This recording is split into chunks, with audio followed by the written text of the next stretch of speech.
Verilmiş nümunələrdə çox sözün aidolu hissəsini müəyyənləşdirmək lazımdır. Çoxla bağlı bizim həqiqətən çox problemlərimiz var.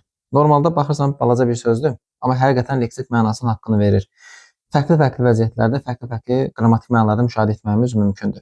Çoxla bağlı bizim əsas diqqət etdiyimiz və dədə-babadan gələn deyək, daşlaşan qaydamız nədir? Əgər çox sözü ismi izah edirsə, mövcud vəziyyətində biz bunu düşünürük nə kimi? Say kimi.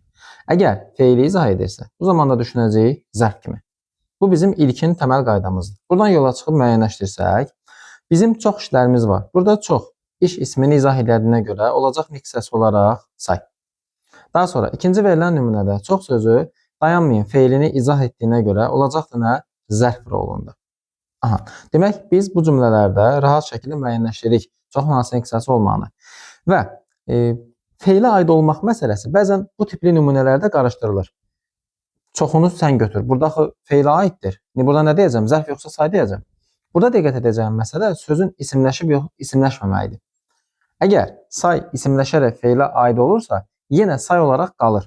Çoxunu sən götürür cümləsində baxırsan, həm mənsubiyyət, həm hal şəkilsi var və bizim bu sayımız isimləşib. Yəni ismi xüsusiyyətini daşıyır. Ona görə çox sözü feilə aid olsa belə, hissəsi olaraq nə götürüb biz bunu? Say götürmüş oluruq. Bunun da hissəsini rahatca müəyyənləşdiririk.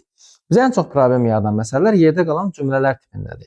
Baxın, bunu belə özünüz üçün ümumiləşdirə bilərsiniz. Əgər çox sözü işləndiyi cümlədə nəyisə dərəcəsini artırmağa xidmət edirsə, yəni lap, daha və olduqca mənalarını ifadə edirsə, bu zaman çox sözün hissəsi olacaq ədat.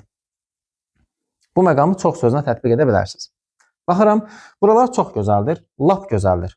Sifətin çoxaltma dərəcəsini yaratdı, çox oldu burada ədat rolunda.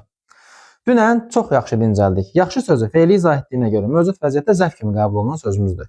Çox lap yaxşı, daha yaxşı mənasını ifadə edir. Fikir versən, mənanı qüvvətləndirir. Bu vəziyyətində yenə deyəcəksən ədat. Burada bu halında deyə bilməzsən, bu artıq dərəcə yaratdı, sifətin dərəcəsini yaratdı. Çünki əlaqələndiyi söz və izah etdiyi deməkdir, çünki ədatdır. Əlaqələndiyi söz, qüvvətləndirməyə xidmət elədiyi söz zərfdir.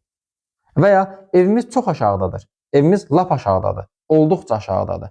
Bu mənanı ifadə edir, olur nə? Ədat rolunda.